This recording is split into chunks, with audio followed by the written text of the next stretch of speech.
Good morning mga kanana. Ayan, ito yung ating, ayan, buto-buto. Maglalaga muna tayo ngayon ng buto-buto ng baboy, mga kananay.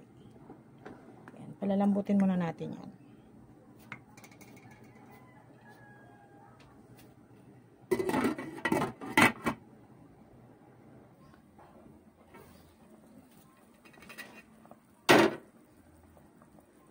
Okay, lagay tayo ng paminta. May asin na po yun yung atin.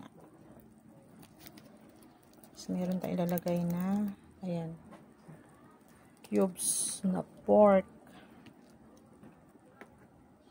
Tapos ilagay na rin natin ang ating sibuyas.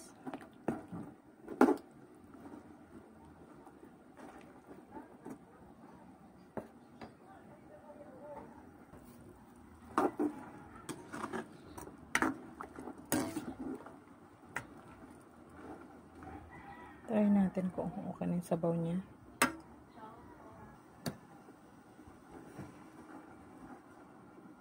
Yung lasa ng sabaw, kung okay na.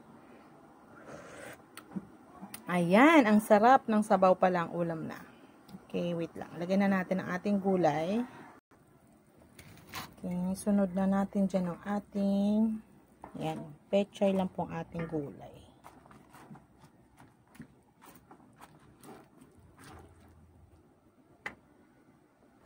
Okay, mga kanana, ito na po yung ating nilagang buto-buto. Ayan. Ito na yung ating gulay, oh. Diba? Sabaw pa lang. Ulam na yan, mga kananay. Okay, thank you. God bless, mga kananay.